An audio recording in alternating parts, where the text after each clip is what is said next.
je suis Annie, je fais partie ici des musées de la Tour. Et donc, ce sont des musées qui ont été créés au départ par l'instituteur du village, M. Dauphin, qui a voulu donner une mémoire aux 71 fusillés d'août 14. Alors, M. Dauphin s'est fort intéressé à l'histoire du village et on a créé ce musée Baillet-la-Tour, consacré à une famille qui a vécu dans le château de la Tour. Et cette pièce ici reprend l'ensemble de l'historique du village de la Tour. Donc je vais céder la parole à André qui va vous présenter l'historique du village de la Tour. Bonjour, donc André, je suis ici guide au musée de la Tour et vous êtes ici dans la pièce qui est consacrée au seigneur du village. Voilà, on commence par une ligne du temps. Vous avez les Celtes, les Trévires, les Romains, les Carolingiens. Ensuite, nous faisons partie de la Lotharingie et de la Haute-Lotharingie. Et nous avons une première trace d'un seigneur à la Tour, c'est en 1066. Voilà, ce sont les seigneurs de la Tour et on fait partie du comté de Bar. Donc on est vassal du comté de Bar. Ensuite, le nom de seigneur de la Tour va changer en 1433, puisque la dernière descendante est une fille et donc elle épouse un baillieur de Beauport qui se trouve à l'origine en France, et nous faisons alors partie du duché de Lorraine. Ensuite, de nouveau, un changement de nom en 1623, c'est de nouveau une fille qui est héritière, et donc on est maintenant dépendant des seigneurs de Créange. Et alors à cette époque-là, ici nous sommes dans les Pays-Bas espagnols. Il y a une petite période qui sera française, où Louis XIV nous envahit, et puis après on est redonné aux Pays-Bas autrichiens. Et alors à partir de 1662, on va dépendre d'une grande famille qui va être expliquée par la suite, qui s'appelle la famille de Baillet-la-Tour. Voilà. Ensuite, 1794, vous avez évidemment, on dépend de l'Empire français, et puis département des Forêts, et puis on par la suite, fera partie du Grand-Duché de Luxembourg, et puis de la Belgique.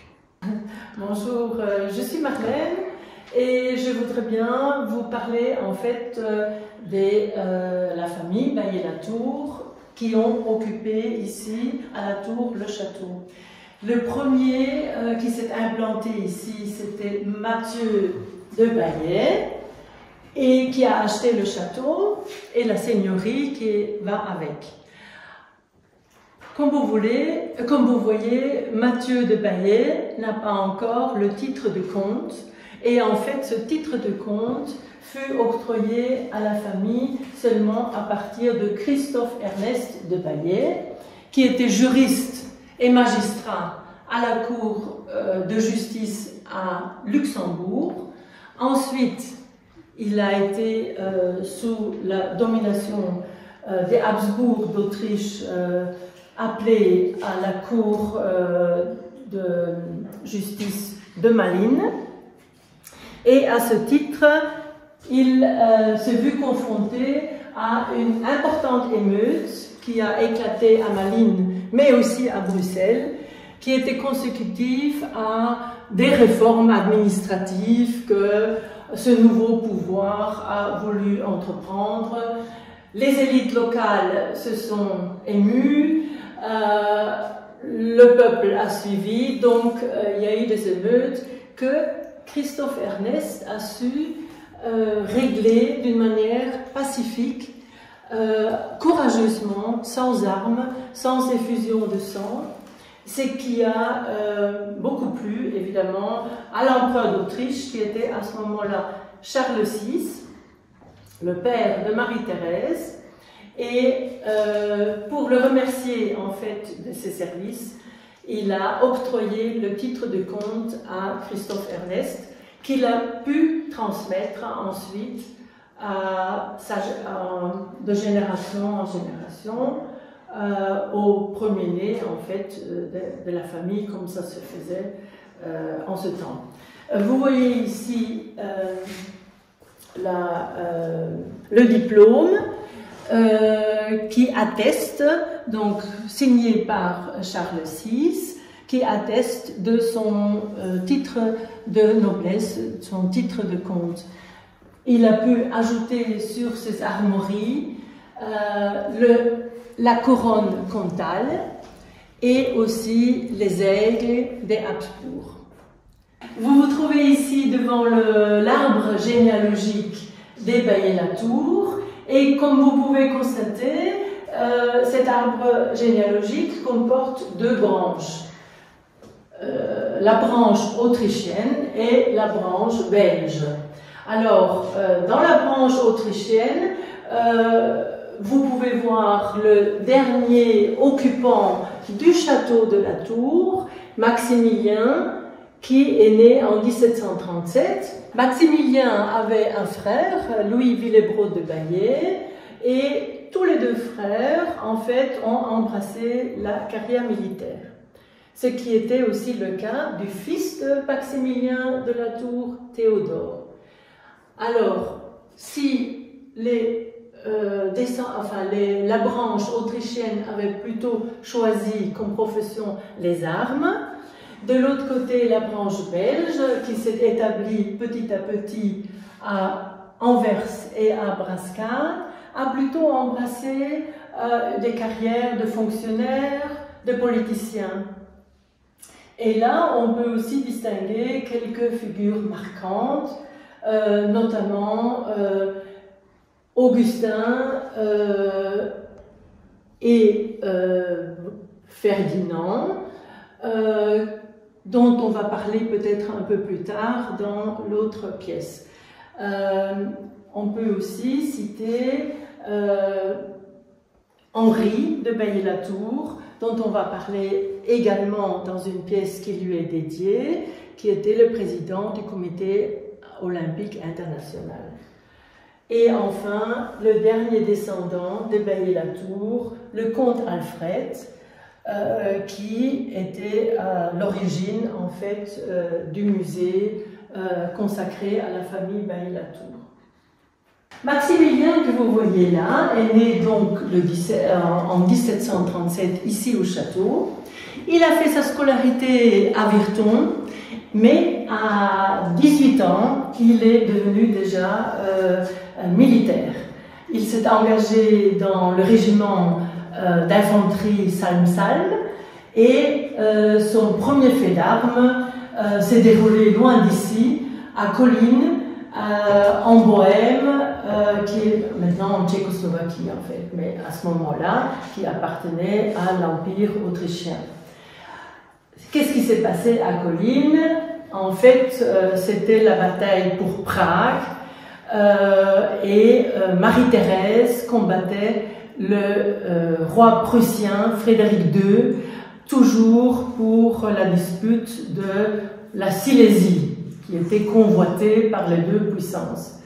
Et les armées autrichiennes étaient très très mal embarquées dans cette bataille contre Frédéric II, qui était quand même un des plus grands généraux de cette époque. Alors,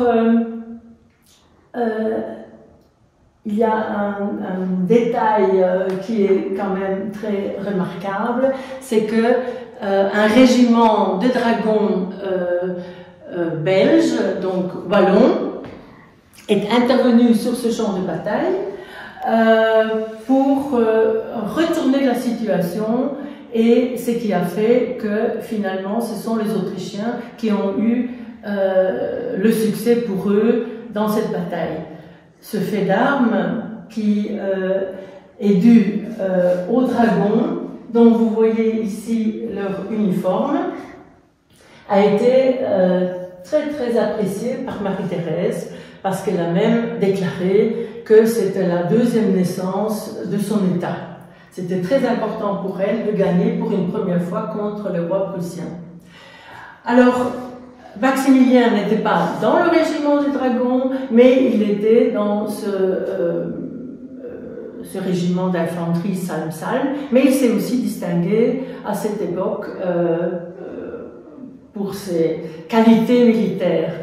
Et ensuite, il a continué sa carrière militaire du côté de l'Autriche, jusqu'au jour où en Belgique, il y a eu des émeutes consécutives aux efforts de réforme de Joseph II, qui était le fils de Marie-Thérèse. Donc c'était la première révolution belge, qu'on appelle ici la révolution brabançonne.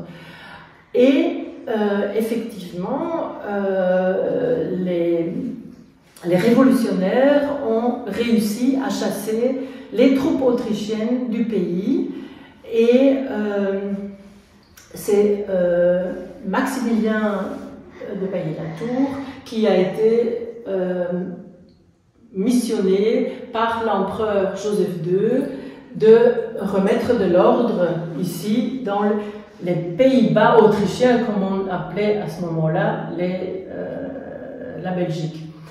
Il est venu en 1787, a commencé à réunir les morceaux de l'armée impériale, les débris, et les mettre à l'abri à la forteresse de Luxembourg, en attendant les renforts des armées autrichiennes pour contrer les révolutionnaires. Voilà, donc grosso modo, on peut dire que pendant un an, il y avait les États Belgiques unis, mais ça n'a duré qu'un an. Fin 1790, cette révolution brabançonne était écrasée et l'Autriche a pu reprendre ses possessions. En remerciement de ses mérites dans ce combat contre les révolutionnaires, Joseph II a octroyé la propriété du régiment des dragons à Maximilien, qui se sont alors nommés le régiment des dragons de la Tour. Et c'est à ce titre qu'ils se sont vraiment fait leur renommée sur les champs de bataille dans les guerres qui ont suivi contre les révolutionnaires français. Donc ils étaient connus sur tous les champs de bataille comme un régiment très très efficace et très craint par les adversaires. Pour attester vraiment de la renommée de ce régiment des dragons, on peut voir ici une statuette qui représente la copie d'une grande statuette qui se retrouve à Vienne, dans l'église des Augustins, qui était l'église de la cour des Habsbourg. Et elle est dédiée vraiment au mérite et à la fidélité de ce régiment de dragons. Alors la fidélité était aussi appréciable parce que dans la guerre que la France a livrée à l'Autriche, à un moment donné, les Français ont annexé les Pays-Bas autrichiens. Donc, tous les régiments wallons devaient normalement devenir français. Et Napoléon avait exigé à partir de 1809 que tous les soldats aussi de ce régiment devaient rejoindre en fait l'armée française. C'est que la majorité des soldats de ce régiment ont refusé. Donc je pense que c'est aussi pour cette raison que cette statue a trouvé sa place à Vienne. Et donc Maximilien a eu dans sa vie la chance ou la malchance de devoir combattre deux grands stratèges militaires. Il a commencé avec Frédéric II de Prusse, mais ensuite, avec la guerre entre la France et l'Autriche, il est tombé aussi sur Napoléon Bonaparte. Et à partir du moment où Bonaparte la France avait annexé les Pays-Bas autrichiens, et la Belgique est devenue française, Bonaparte avait exigé que les soldats sous l'autorité des Autrichiens, mais qui provenaient des Pays-Bas autrichiens devait changer de camp, qui devait intégrer l'armée française. Maximilien l'avait refusé, il avait refusé aussi pour son fils, mais son frère Louis Willebrod, qui était aussi général autrichien, à un moment donné avait accepté parce que sinon il perdait aussi tous ses biens ici en Belgique.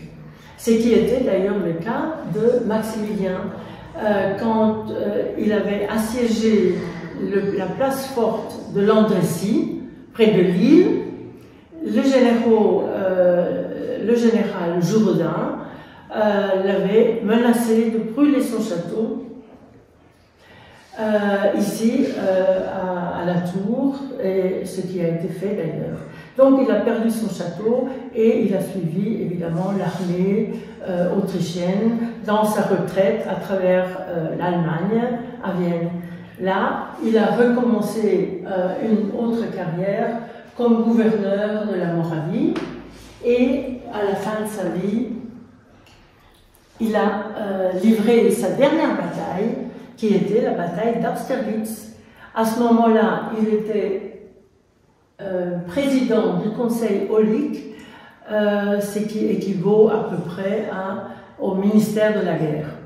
Et donc, il avait dans ses attributions la préparation et l'équipement de l'armée pour la bataille d'Austerlitz, qui, comme on sait, a été perdue par les Autrichiens, et un grand succès pour Napoléon Bonaparte. Nous sommes ici dans la salle Henri de Baillet-Latour. Alors, elle est consacrée à ce personnage de la famille des Baillet-Latour qui a été président du comité olympique international. Alors, vous avez ici la photo d'Henri de Baillet-Latour. Donc, c'est un jeune au début du XXe siècle qui est un petit peu à la mode anglaise. Et donc, il fait beaucoup de sport, beaucoup d'équitation, etc. Et après, en 1920, après la Première Guerre mondiale, on donne les Jeux Olympiques à la Belgique. Et comme Henri de Baillet-Latour est président du comité olympique belge, c'est lui qui est chargé de réussir, on va dire, les Jeux d'Anvers. Vous avez ici donc l'affiche. Voilà, alors quelques années après, en 1925, quand le baron Pierre de Coubertin démissionne, c'est Henri qui est choisi comme président du comité olympique international. Et donc il va être président de 1925 à 1942, et il va devoir donc gérer tous les jeux de cette époque-là. Évidemment, vous avez vu qu'il y a 1936 les Jeux de Berlin, et donc c'est lui qui est chargé de réussir ces fameux Jeux-là. Et donc vous avez, par exemple ici, une photo de l'inauguration des Jeux Olympiques, où on voit Henri de Baillet-Latour à côté d'un certain Adolf Hitler. Voilà. Donc vous avez ici dans cette pièce quelques photos de tous les jeux qui ont eu lieu, que ce soit les jeux d'été ou les jeux d'hiver, 1928-1932. Vous avez 1936 évidemment, avec Henri, et puis aussi avec la fameuse histoire avec Jess Owens. Nous sommes ici dans l'église de la Tour, plus précisément dans le porche de l'église, et vous pouvez voir dans ce porche un petit homo qui date de 1540 environ. Ce Etiomo se trouvait au-dessus de la porte latérale de l'église et au-dessus d'un ossuaire. Et on retrouve pratiquement le même type d'Etiomo à la ville de Marville, au-dessus de l'ossuaire de Marville. Voilà. Vous avez comme deuxième curiosité ici dans le porche une statue de Saint Jean Népomucène qui ne se trouvait pas dans l'église, mais qui se trouvait à côté d'un pont, ici plus bas, qui est le pont d'Avire. Et Saint Jean Népomucène est un martyr, un saint martyr de Bohême, qui est devenu saint parce qu'il n'a pas voulu trahir le secret de la confession de la reine de Bohême de l'époque. Et de ce fait-là, il a été martyrisé et jeté dans la rivière locale, ce qui fait qu'il est maintenant le saint des rivières, des bateliers, etc. Et donc sa statue se trouvait juste à côté de la rivière, dans un pré qu'on appelle le pré Saint-Jean. Alors l'église de la Tour, qui est très ancienne, on va en parler par la suite, a fait l'objet d'une réhabilitation qui s'est faite en 2016 grâce au fonds Baillet-Latour. Et cette réhabilitation comprend plusieurs espaces. Donc vous avez ici le porche, un espace culturel, un espace plus muséal et un espace culturel. Alors je vous propose qu'on découvre tout ça à l'intérieur. Donc vous êtes ici dans l'espace culturel, qui est un espace qui nous sert essentiellement à faire des expositions. On a une exposition annuelle. On y fait également quelques conférences sur les thèmes qui sont privilégiés par le musée. Et on fait une fois par an un petit concert intimiste. Alors, on passe ensuite dans l'espace qui est un petit peu plus muséal.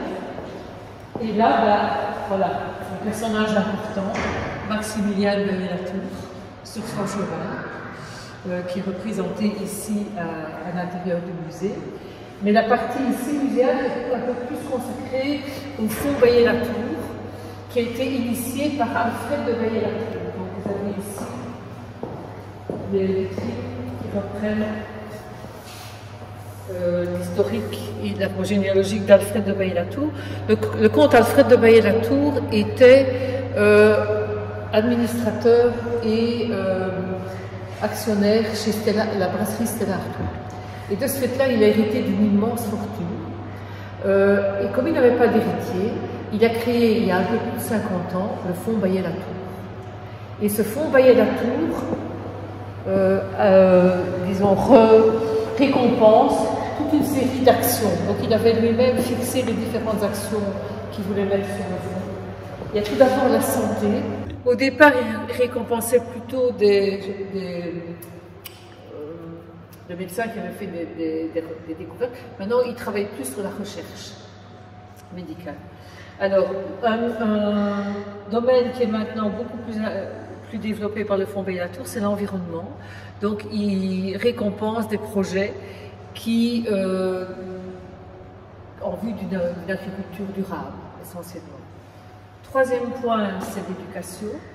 Donc, ils ont des chaires universitaires à différents niveaux, mais ils font aussi des ateliers pour des jeunes en état pour intégrer des jeunes de milieux socio-économiques un petit peu plus faibles.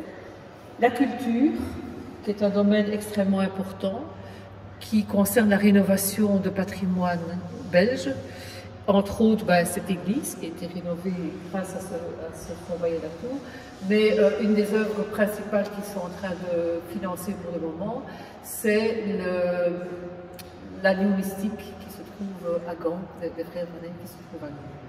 Et alors la cinquième mission qui est en rapport avec Henri de Baillet-Latour, président du Comité olympique international, c'est le sport. Donc au départ, il récompensait des athlètes qui avaient été finalistes aux Jeux olympiques. Maintenant, il cherche plus à financer des actions pour intégrer les jeunes dans le sport et plus principalement dans le sport paralympique. La troisième partie est consacrée plus spécifiquement au cultuel. Alors vous avez ici une magnifique bannière de Notre-Dame de la Salette. Pourquoi est-ce qu'elle se trouve ici? C'est parce que peu après les apparitions de Notre-Dame à la Salette, le curé du village, l'abbé Poncelet, a décidé de faire ériger une chapelle qui se trouve dans la montée du château de la Tour. Et cette chapelle a été érigée suite à la guérison de sa sœur. Voilà. Et donc, tous les ans, dans le village, le troisième dimanche de septembre, il y a toujours une procession en l'honneur de Notre-Dame de la Salette. Alors, vous avez ici la partie plus ancienne de l'église, qui était au départ une chapelle castrale. Donc c'est une partie qui date d'environ 1540. Hein, et c'est vraiment la partie la plus ancienne, où vous retrouvez les deux autels latéraux qui sont un tout petit peu plus anciens, et l'autel principal. Vous retrouvez également ici une pierre tombale d'un Baillet-Latour, donc du seigneur de Baillet-Latour et de sa femme. On retrouve également ce qu'on appelle des piscines liturgiques. On les a découvertes quand on a dépicté les murs. Donc c'est un endroit où le prêtre se lavait les mains, donc lors de l'office Et alors vous avez plus dans le fond de l'église, on a mis en évidence toute une série d'objets liturgiques qui se trouvaient ici dans l'église, de chaque côté. Et alors, une curiosité importante, ici dans cette église, vous avez entre autres une pierre romaine qui se trouve, comme ça arrive souvent dans plusieurs églises ici de la région, une pierre romaine qui a probablement servi d'autel païen à l'époque. Et donc vous avez une partie, donc c'est une pierre qui a été découpée, c'était en fait une colonne. Et donc vous avez ici une représentation, il faut l'imaginer retournée, une représentation du bas de la robe de Minerve.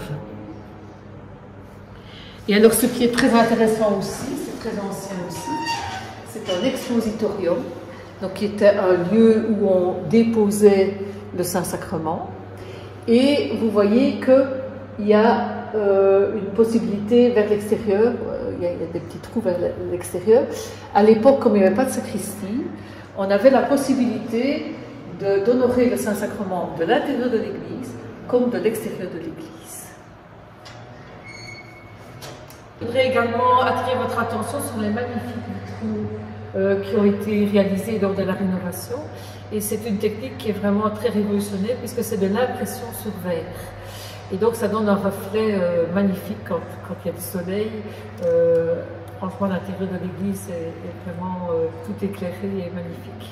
Nous sommes ici devant la sépulture de Henri de Baillet-Latour, qui était président du comité olympique international. Donc il meurt à Bruxelles en 1942 et on ne sait pas pourquoi. Il n'est pas enterré à Anvers dans le caveau de la famille, mais il est enterré ici à la tour. À côté, vous avez une stèle de Guy de Baillet-Latour, qui est le fils de Henri. Et donc, il y a une stèle ici, puisque le comte Guy de Baillet-Latour est mort dans un accident d'avion en Écosse. Il faisait partie de la diplomatie belge pendant la Deuxième Guerre mondiale. Vous pouvez retrouver toutes les informations sur le musée sur notre site et vous pourrez aussi visiter dans le village le château qui se trouve ici en hauteur avec le four banal à côté. Et dans la vallée, vous pourrez également visiter le moulin banal. Voilà, merci.